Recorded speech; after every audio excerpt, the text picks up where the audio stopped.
gente, pacientes y comunidad académica del Instituto Neurológico del Pacífico, nuevamente aquí en nuestro tercer módulo de Aprendiendo, curso de neurología fácil, lóbulo límbico hoy, diencéfalo, recuerden que es el módulo 3. Si algo de lo que usted va a ver acá considera que fue importante para usted, suscríbase, dele a la campanita para que le sigan llegando notificaciones, denos like y comparta, por favor. Mi nombre es Carlos Andrés Clavijo, neurólogo clínico, en este momento realizando fellowship de epilepsia, profesor de la Universidad Javeriana, Cali. Vamos a hablar del sistema límbico, como les dije en un principio. ¿Qué es el sistema límbico? El sistema límbico es un apasionante sistema. Inicialmente se consideraba que era parte del lóbulo temporal, que era esta parte de aquí, esta parte mesial, se llama mesial porque queda hacia el lado medial de este temporal que vemos, pero tiene tantas funciones y tantas conexiones con el resto de estructuras corticales y subcorticales que finalmente se consideró llamarlo por sí solo un lóbulo. Entonces aquí vemos, eso es un corte coronal. Recuerde que quienes han visto nuestro primer y segundo módulo ya sabemos identificar que eso es un corte coronal. Sin embargo, aquí les coloco la gráfica. El cerebro está siendo cortado en esta forma como si fuera una diadema y estamos a este nivel, y por eso vemos estas dos estructuras. Este es un corte anatomopatológico y aquí vemos un corte en resonancia magnética, que también, si usted ha visto nuestros módulos pasados, identificará que este es ¿qué secuencia? Secuencia T1. Muy bien, si usted dijo T1 es porque ya tiene conceptos claros. Acuérdense que la T1 es la que nos permite ver esta parte más, digamos que gris y un poco más delineando la corteza, pues obviamente se llama la corteza o sustancia gris. La vemos así en el T1, gris, como fue descrita, y vemos la sustancia blanca, blanca, como fue descrita en los cortes anatomopatológicos. Reconocemos así que es un T1 porque también tiene su líquido cefalorraquídeo negro. Ese líquido cefalorraquídeo negro se llama hipointenso, ¿de acuerdo?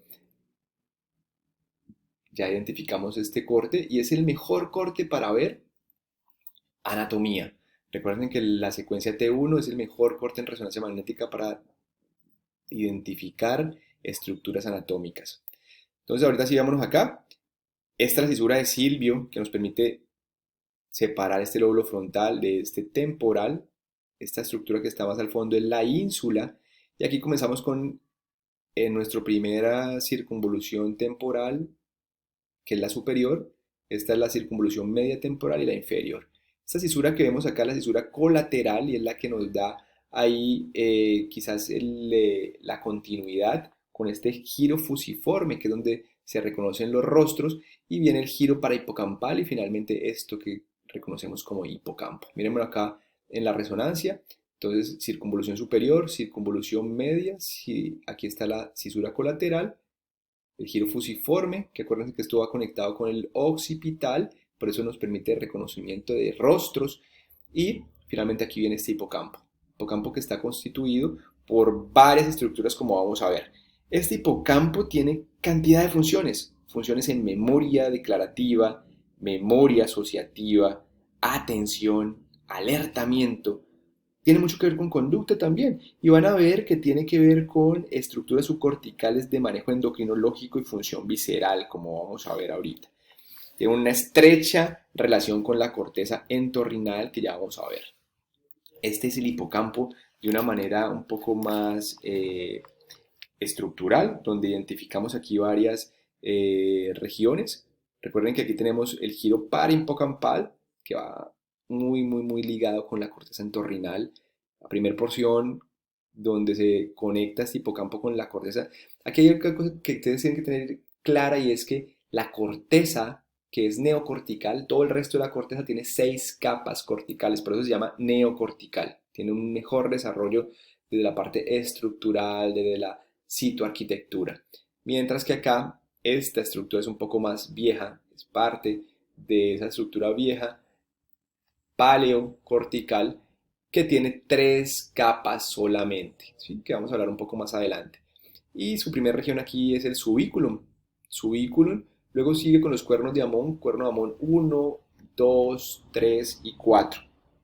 Finalmente estos cuernos de Amón, luego vamos a ver que este cuerno de Amón 1 es el más susceptible a la isquemia, también es llamado cuerno de Somerin, y cuando hay reanimaciones prolongadas o situaciones que generen hipoxemia, la primera estructura que va a sufrir con la hipoxemia va a ser esto, el cuerno de Amón 1.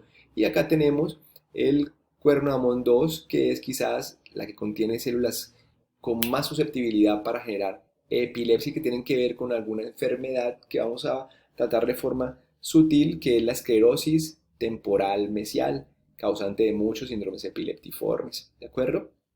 ¿Qué es importante aquí? Importantísimo que es que esta tiene, digamos que nexos con múltiples estructuras con, que vamos a ver más adelante, pero además de ello tiene una conformación celular que son tres capas. La capa molecular, que tiene células piramidales, que se continúa de forma, digamos que simétrica a través de todo el hipocampo. Tenemos la capa granular, que se torna un poco más pequeña y más delgada, que forma las fibras musgosas, y esas fibras musgosas van a generar el vínculo con este giro dentado que vemos acá. ¿De acuerdo? Ese giro dentado importantísimo. Y están las fibras polimórficas. Aquí vemos una neurona que hace sus conexiones con otras estructuras. La corteza entorrinal es importante identificarla. Aquí estamos aquí vemos todas las conexiones del hipocampo. Vamos a hablar un poco de cada una de ellas, pero esta área entorrinal, miren que aquí tenemos el sistema límbico, que tiene una capacidad sensitiva, que tiene una asociación multimodal, ya vamos a ver qué, pero esta corteza entorrinal recibe aferencias y eferencias de la amígdala, de la estría terminal, y finalmente va a tener un vínculo importante con esta otra estructura que se llama la formación hipocampal y la amígdala. Por eso, recuerden que esta parte entorrinal lleva toda esa información del olfato, toda esa sensación, esa vía aferente de ese órgano de los sentidos que es el olfato, que es nuestro primer par craneal. Por eso cuando olemos esas lociones de las personas que quisimos en algún momento, esa comida rica que preparó la abuela, que nos evocan sentimientos o emociones, está explicado porque esta íntima relación entre la área entorrinal y este hipocampo, ¿de acuerdo? Aquí abajo tenemos la amígdala, digamos que tiene una cantidad de funciones autonómicas, tiene también, digamos que una respuesta de orientación, de comportamiento emocional, también de saciedad. Todas esas personas que de pronto comen de manera compulsiva y que de pronto pudiese uno considerar que habría alguna alteración, hay que ver cómo está este territorio amigdalino. La parte de la actividad sexual también tiene un control. Sí, recuerden que esta parte es un cerebro instintivo, muy primitivo, y aquí hay mucho de esa actividad sexual, el control. Actividad motora también hay alguna relación, digamos que con esta parte de los núcleos del RAFE y con esta parte de la amígdala que tiene alguna función también motora. Todas esas estructuras están conectadas por este fornis. Recuerden que el fornis hace parte de esas fibras de interconexión que podemos llamarlas comisurales. Las fibras comisurales son aquellas que conectan los dos hemisferios, y esta va de anterior a posterior conectando diferentes estructuras, especialmente aquí del hipocampo. Tiene conexiones al área septal, como ustedes ven aquí. Ya vamos a ver para qué nos sirve esta área septal. Hacia la amígdala, también tiene conexiones con la amígdala. Tiene conexiones con el hipocampo, como vimos finalmente. Tiene una conexión importante con el tallo a través de estos núcleos del RAFE, ¿de acuerdo?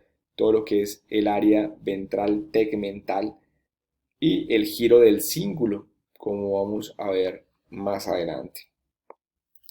Digamos que aquí esta área septal cumple una función importantísima, que es un papel en la conducta emocional.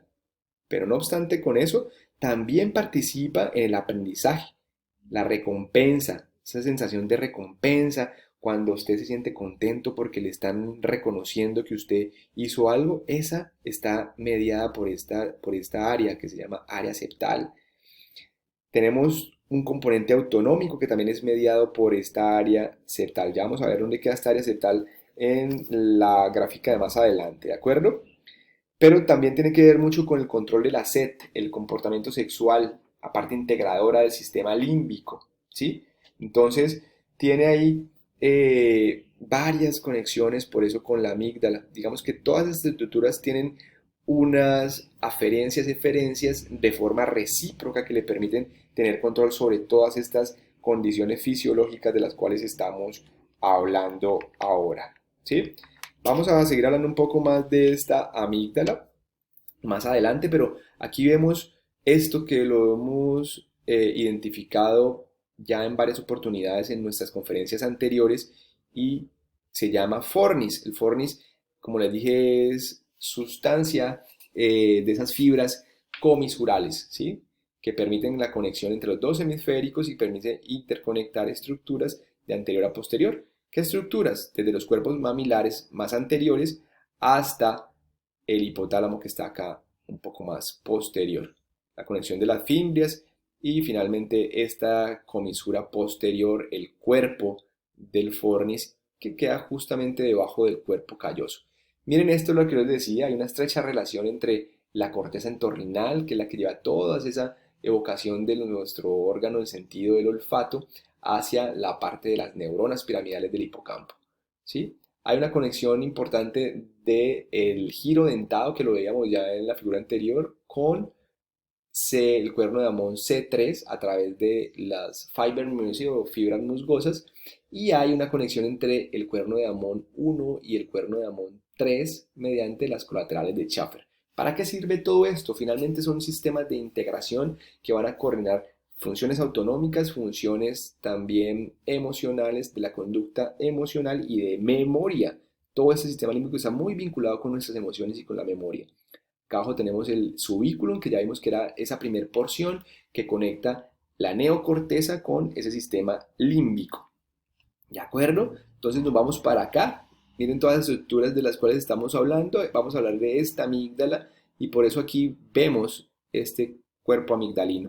Este cuerpo amigdalino nos va a permitir sensar cambios autonómicos en frecuencia cardíaca, frecuencia respiratoria, tensión arterial, motilidad intestinal, ya sea para aumentarlos o disminuirlos. ¿Sí? La respuesta de orientación en el espacio, hay una conexión de esto con algunas áreas corticales. Ante situaciones novedosas nos permite también orientarnos de forma fácil esta parte del cuerpo amigdalino.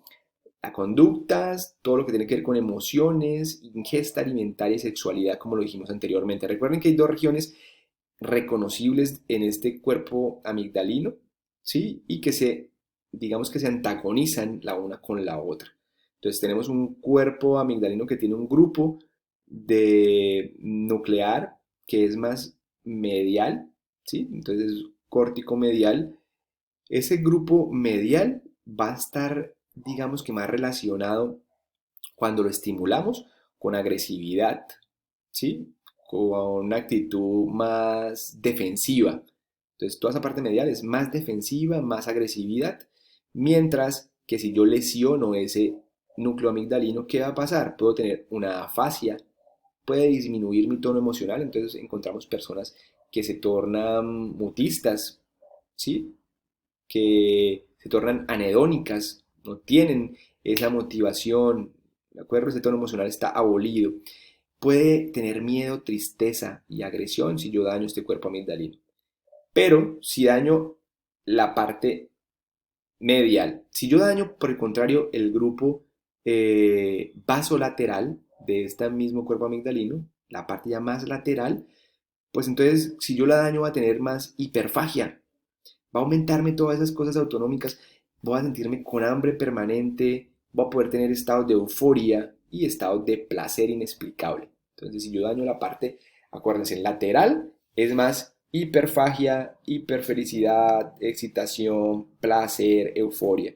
Mientras que si es la parte medial la daño, me va a dar más afasia, un tono emocional disminuido, miedo, tristeza.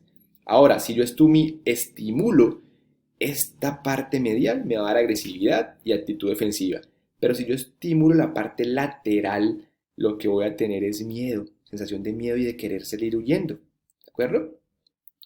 Tenemos esta parte aquí del núcleo septal. Hay una relación directa aquí con estos tractos que comunican la amígdala y los núcleos septales. Pero este núcleo septal, acuérdense que si con la amígdala tengo agresividad, pues debería haber una forma de cómo controlar esto. Es el núcleo septal. Si yo estimulo ese núcleo septal, él previene la ocurrencia de agresividad proveniente de tanto las estructuras amigdalinas como del hipotálamo. Acuérdense que aquí está el hipotálamo. Miren, todo esto es un circuito muy pequeño que se interrelaciona. Entonces yo puedo tener agresividad que puede venir del hipotálamo, que puede venir de la amígdala si hay daños ahí. ¿Qué diferencia esta agresividad de las dos estructuras? Cuando viene del hipotálamo suele ser una agresividad que se viene presentando de forma progresiva, mientras que la agresividad que se presenta de la amígdala es algo más súbito. Por eso en las epilepsias que puede que comprometan un poco la amígdala hay una cantidad de emociones vinculadas y también puede haber esos gestos de agresividad, pero también puede haber gestos de terror o sensación de huida.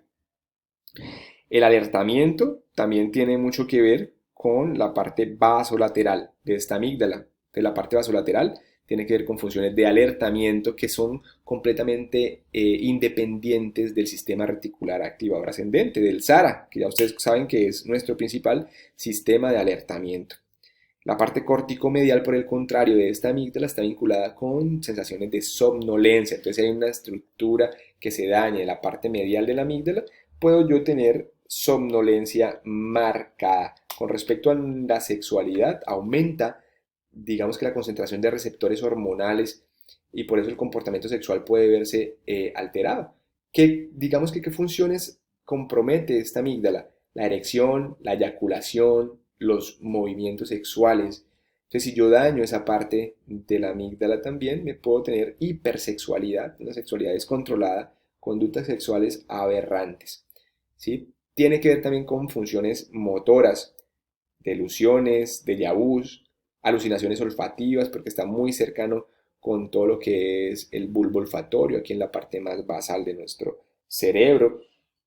Y recuérdense que también puede tener que ver con, por su vecindad con el hipotálamo, con respecto a la saciedad de agua.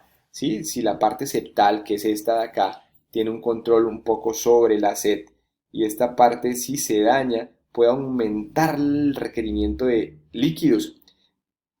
¿Sí? Por el contrario, si yo finalmente la daño, si la estimulo puede aumentar la ingesta de líquidos, pero si la daño va a disminuir sustancialmente la ingesta de líquidos.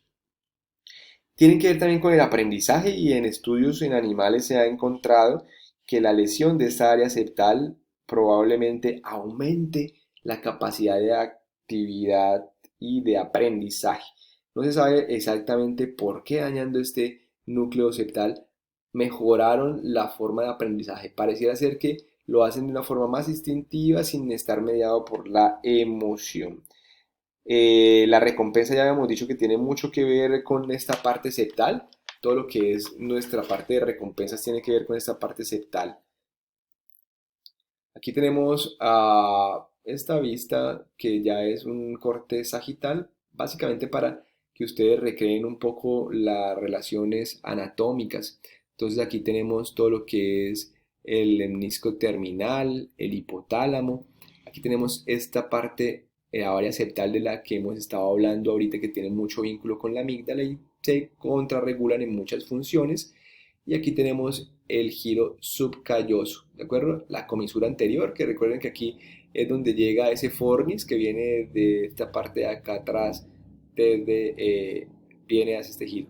Hipotálamo, fimbrias, todo lo que es el cuerpo del fornis y termina finalmente acá en la comisura anterior. Esto es el cuerpo calloso que ustedes pueden aquí reconocer, lo que es la rodilla y el splenium del cuerpo calloso, y aquí ven el septum pellucidum, que es esta división de los ventrículos que ustedes pueden ver acá. Entonces sabemos que el lóbulo límbico tiene funciones viscerales, emocionales, que tienen una relación estrecha con la parte olfativa y la memoria, y que hay una diferencia entre si es izquierdo o es derecho. Recuerden que la parte izquierda tiene una parte verbal y el lenguaje, y la derecha son no verbales y usualmente espaciales, ¿sí? Por eso se cree que las mujeres tengan esta parte del esplenio del cuerpo caballoso un poco más gruesa, ya tienen mucho más capacidad de memoria y los hombres tenemos más capacidad de ubicación temporoespacial. Aquí vemos cómo está la interpretación de esta área asociativa que tiene vínculos con el sistema límbico de la corteza parietal. Aquí vemos la emoción que está representada en estos dos hipocampos que tiene mucho que ver con esta relación del área septal que está aquí justo en la mitad, y vemos aquí el cíngulo que también tiene mucho que ver con nuestra parte de control de emociones. Vámonos ahorita para los núcleos de la base, que tienen un estrecho vínculo con todo esto que estamos hablando. Los núcleos de la base siguen siendo acúmulos o digamos que compendios de sustancia gris subcortical, aquí inmersos en toda esta parte subcortical que es sustancia blanca. ¿Cuáles son los más importantes? Caudado, tenemos aquí el putamen, que junto al globo pálido externo y al interno me configuran lo que es el estriado. Ahorita vamos a ver qué es el neoestriado. Esta es la cápsula interna, que es esta, digamos que vía de sustancia blanca que pasa a través de ellos. Y aquí en la parte más medial, en ese piso del tercer ventrículo y acá de los ventrículos laterales, se encuentra el tálamo. ¿Sí? Tálamo, que vamos a ver algunas funciones importantes de él. Entonces definamos qué es el cuerpo estriado. El cuerpo estriado es la cabeza del núcleo caudado, que ustedes lo ven aquí representado con la C, más el brazo anterior de la cápsula interna. Recuerden que la cápsula interna tiene 5 porciones. Brazo anterior, brazo posterior, la rodilla, tiene una región sublenticular, recuerden que este es el núcleo lenticular, y tiene una región retrolenticular. Ahí están las 5 porciones de la cápsula interna. El neoestriado normalmente es un núcleo, está compuesto por el núcleo caudado, que lo vemos aquí representado con la letra C, y vemos aquí esta letra P de putamen. Eso es el neoestriado, ¿de acuerdo? Cuando hablamos del cuerpo estriado, incluye este brazo anterior de la cápsula interna. El neoestriado solamente son los dos núcleos, y el núcleo lentiforme se compone de este putamen y, como les dije, del globo pálido externo e interno que están aquí configurando este núcleo lentiforme. Muy bien. Aquí vemos finalmente estructuras que estamos mencionando, el núcleo lenticular o lentiforme. Aquí vemos el claustro, que es una, digamos que una línea muy pequeña de sustancia gris que me va a dividir la cápsula externa de la extrema. Aquí quizás la veamos un poco mejor, ¿sí? Aquí, esta es una línea muy pequeña de sustancia gris. Recuerden que aquí afuera de este núcleo lenticular está la cápsula externa, luego viene el claustrum y finalmente la cápsula extrema, ¿de acuerdo? Muy bien, esas son todas las estructuras. Les coloqué esto, no es tan complejo como ustedes creen. Aquí vemos el estriado, ¿sí? Que ya vimos que era caudado, putamen. Aquí vemos finalmente ese globo pálido, sustancia negra, y aquí vemos el tálamo. Estas son todas las aferencias y eferencias. Lo que nos dice esto es que tiene una gran red de retroalimentación recíproca con diferentes estructuras que pueden venir desde el mesencéfalo con aferencias dopaminérgicas. Acuerden que esta vía dopaminérgica es la que me va a describir de pronto la vía corta y la vía larga. Que acuerden que la vía directa, o digamos que es directa y vía indirecta, la vía directa tiene que ver con esos movimientos de hiperquinesia, o sea, movimientos rápidos, y la vía indirecta con movimientos lentos. Entonces son estimulados por esta dopamina que viene desde acá, desde el mesencéfalo, exactamente desde la pars compacta del mesencéfalo.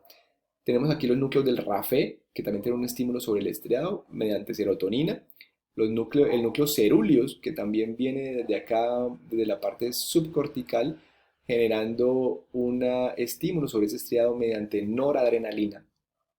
Se retroalimentan unos a otros. Finalmente, ¿qué es importante de esta gráfica? Que miren que todo va a tener un compendio finalmente motor, que es lo que les estaba diciendo, tiene un influjo motor que pudiese dar alteraciones hiperkinéticas cuando tengo aumento de mi movimiento, como pueden ser temblores, movimientos coriformes, movimientos balísticos, movimientos distónicos, o hipokinéticos como puede ser la bradicinesia y la rigidez propias del Parkinson. Aquí hay un núcleo importante y es este que ustedes ven aquí, este núcleo subtalámico que ustedes ven acá. núcleo subtalámico es sumamente importante porque si yo daño este núcleo subtalámico voy a tener probablemente movimientos balísticos, ¿sí? Balísticos. Si yo tengo dañado aquí este núcleo subtalámico, balísticos, que son movimientos muy bruscos, de forma rápida y que se alejan de la línea media. Pero si yo estimulo este núcleo subtalámico, lo que voy a hacer es que estimularía este estímulo positivo sobre el globo pálido interno, que lo que va a hacer es liberarme ese tálamo para que ese tálamo me vaya a generar más movimiento. Entonces es aplicable esta terapia en Parkinson, el estímulo del núcleo de la base subtalámico para que mejore esa bradicinesia del Parkinson. Y si yo tengo un daño aquí en el estriado, recuerden que el estriado era, lo vimos arriba, era caudado y putamen. Si yo lo daño, pues voy a tener movimientos más coreiformes. ¿Listo? Movimientos coreiformes. Vamos ahorita para el diencéfalo. El diencéfalo, bueno, aquí en los núcleos de la base hay algo que quisiera decirles adicional y es que el rol principal es la propagación y el inicio de actividad motora. Es quizás el rol más importante. Sin embargo, los núcleos de la base últimamente se han vinculado con actividades cognitivas, emocionales y motivación. ¿Cuál es la irrigación principal de estos núcleos de la base? Vienen de las ramas lenticuloestriadas, ramas que son origen de la arteria cerebral anterior y arteria cerebral media, y de la rama coroidea anterior que viene de la carótida interna. ¿Sí? Era lo que nos faltaba, la parte de irrigación sanguínea de estos núcleos de la base. Recuerden que son núcleos de la base y no ganglios de la base. Ganglios de la base es una mal traducción del inglés y son acúmulos de cuerpos neuronales que tienen una función especializada y son núcleos de la base. Aquí vemos que parte del diencéfalo está compuesto por el epitálamo, el tálamo, la cápsula interna y el subtálamo. Entonces aquí vemos cómo está delineado el tálamo, abajito está la parte subtalámica y el epitálamo hacia la parte más medial. La cápsula interna, que ya la habíamos descrito, que es esta con su brazo anterior, rodilla, brazo posterior. Ahí nos alcanza a ver la parte sublenticular y la parte retrolenticular, que son 5 regiones de la cápsula interna. Recuerden bien eso. Este tálamo tiene unas divisiones que vamos a ver más adelante, que es importante del diencéfalo, que tiene funciones estrechas con respecto a conexiones que tienen que ver con corteza visual, que tienen que ver con corteza auditiva. Entonces, es muy importante. El epitálamo con su avénula y su cuerpo pineal, la comisura posterior, tiene mucho que ver con esas conexiones emocionales. Ya vamos a ver un poco más detalladamente a qué corresponde cada uno de sus núcleos. Los núcleos hipotalámicos, el supraóptico anterior, el tuberalis, centrales, los mamilares o posteriores, finalmente tienen que ver mucho también con esa parte de sueño. Recuerden que el núcleo supraóptico es quien recibe toda esa aferencia de luz mediante los nervios ópticos y van y estimulan algunos núcleos en el hipotálamo que hacen que se produzca orexina y la orexina va a los núcleos del Raffey, estimulan toda la parte de la corteza. Por eso cuando vamos a dormir no debemos tener nada encendido. Ojo con eso. Son medidas higiénicas del sueño, no tener luces si queremos dormir de una mejor forma. Aquí tenemos el hipotálamo, lo vemos en esta resonancia. Y eso tenemos el quiasma óptico, la arcilla turca. Muy bien, aquí tenemos el infundíbulo y aquí tenemos el fornis, ¿sí? Como lo vemos acá. Miren esto tan importante. Este tálamo se divide en núcleos anteriores o grupos anteriores. Tiene un grupo medial, tiene un grupo intralaminar y tiene unos núcleos reticulares y tiene dos láminas. Una lámina que es intramedular y una lámina que es extramedular. ¿De acuerdo? Están los grupos laterales acá. ¿Sí? Entonces, todo esto finalmente tiene una función y tiene unas aferencias hacia uno u otro lado. Aquí quiero que vean en esta lámina de la derecha cómo esta parte anterior, este grupo anterior del tálamo tiene una estrecha relación con los grupos mamilares, con la corteza prefrontal, ¿sí? Con la parte anterior del cíngulo. ¿Y qué pasa con estos núcleos o estos cuerpos mamilares? Recuerden que los cuerpos mamilares son los principales productores de histamina y la histamina tiene un efecto talámico que es de estimular y estimula la excitabilidad de la corteza. Por esa razón, cuando tomamos antihistamínicos como loratadina, como cetiricina, como cualquiera de los que conozcamos, también específicamente más los antiguos, ¿qué vamos como la hidroxicina? ¿Qué vamos a tener como respuesta semiológica? Como son antihistamínicos, van a bloquear la producción de histamina y por eso es que tenemos somnolencia cuando tomamos antihistamínicos. Esa es la razón por la cual tenemos somnolencia. ¿De acuerdo? En cuanto a la parte de estos núcleos mediales tienen una estrecha relación con la corteza prefrontal, con áreas asociativas y núcleos multimodales, por lo cual tiene que ver mucho con la parte de control afectivo, conducta, ¿sí? Memoria. Luego tenemos un poco del pulvinar que está más hacia la parte posterior y ese pulvinar lo vamos a ver un poco más acá. Aquí vemos ese pulvinar, mírenlo acá. Estos son parte de los núcleos posteriores. Entonces aquí tenemos el pulvinar que tiene una estrecha relación con áreas auditivas, cuerpo geniculado lateral, que es el óptico, tracto óptico que se pasa por ahí y tiene aferencias recíprocas a diferentes partes de la corteza mediante la cápsula interna. Aquí vemos el núcleo dorsal medial, mírenlo acá. Vemos aquí el intralaminar, que ya lo vamos a mencionar más adelante, y el lateral. Aquí que es importante, miren que aquí con respecto a este núcleo intralaminar, es una zona de relevo importante de la parte motora. Por eso esta área de sustancia negra que produce la dopamina me va a estimular este núcleo intralaminar que tiene que ver mucho con funciones motoras, que también tiene que ver con las funciones motoras que la amígdala y el córtex prefrontal median un poco.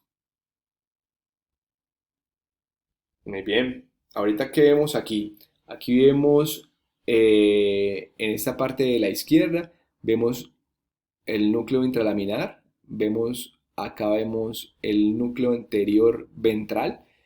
Y vemos cómo ese núcleo intralaminar y núcleo anterior ventral tienen una comunicación estrecha, importante, además de tener una comunicación con esa sustancia nigra del mesencéfalo, que es una vía dopaminérgica, recuerden muy bien, e integran este globo pálido en la parte de motricidad. Por eso estos núcleos, digamos que son ventrales anteriores, tienen mucho que ver con la parte motora, los ganglios basales y la parte de cortes anterior.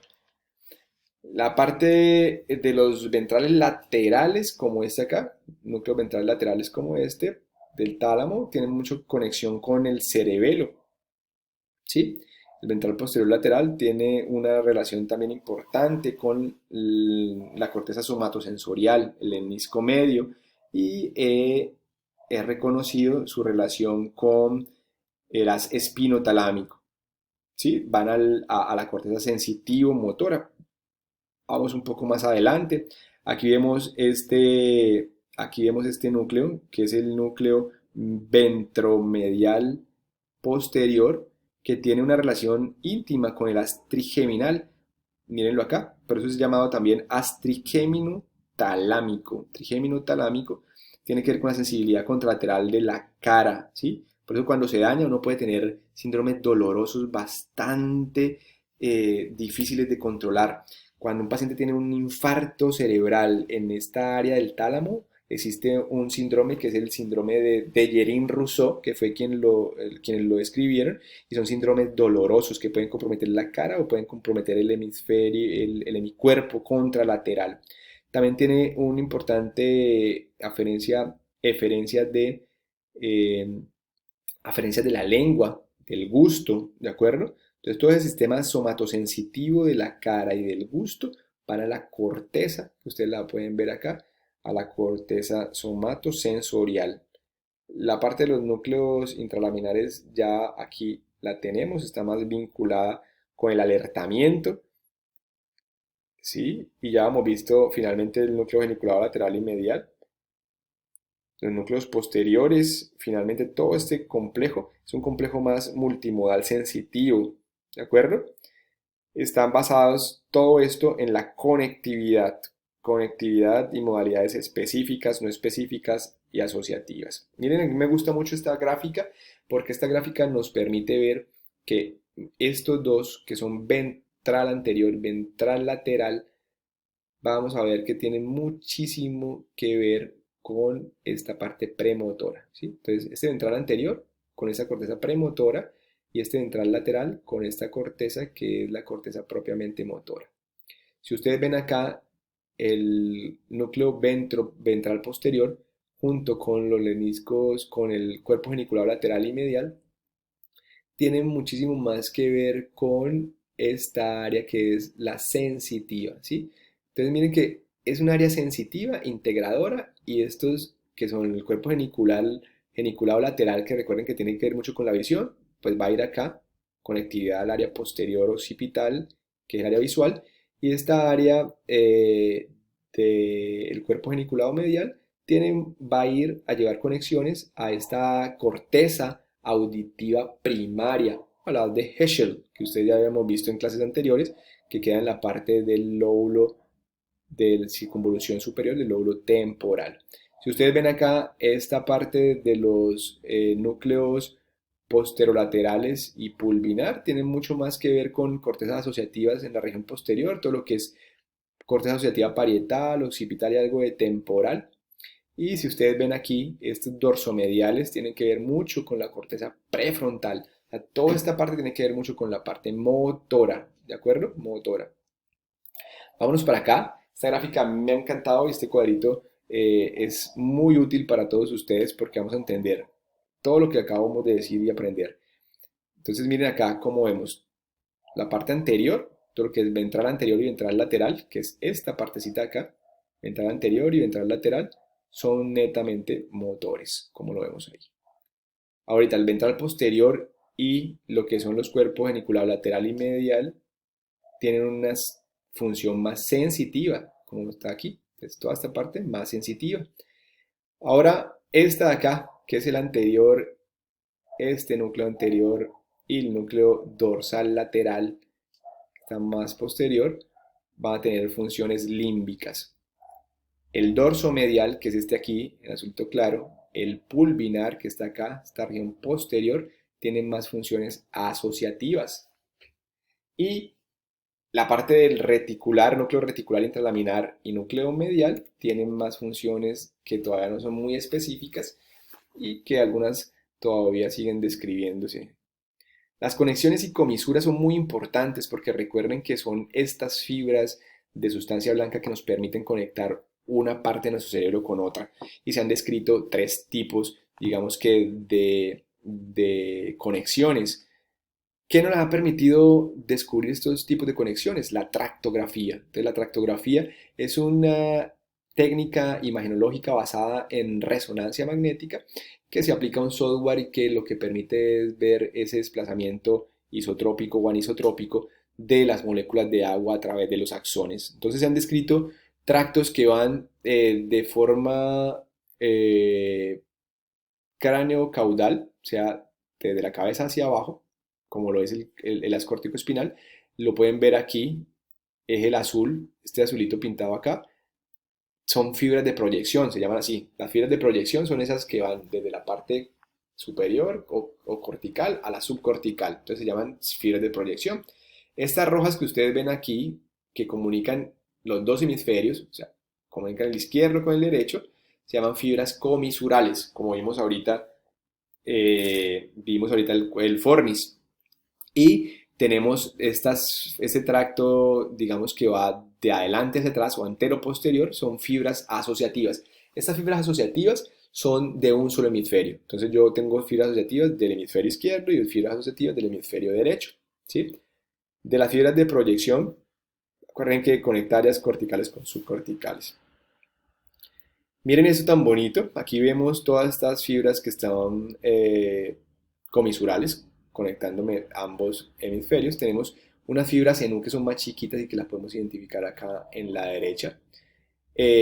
¿Cuáles son los fascículos más reconocidos? O sea, cuando hablamos de fascículos estamos hablando de fibras finalmente de comunicación entre el mismo hemisferio. Entonces recuerden que las de proyección son córticos subcorticales, las comisurales son entre los dos hemisferios y estas fibras o tractos de asociación son del mismo lado y se llaman fascículos.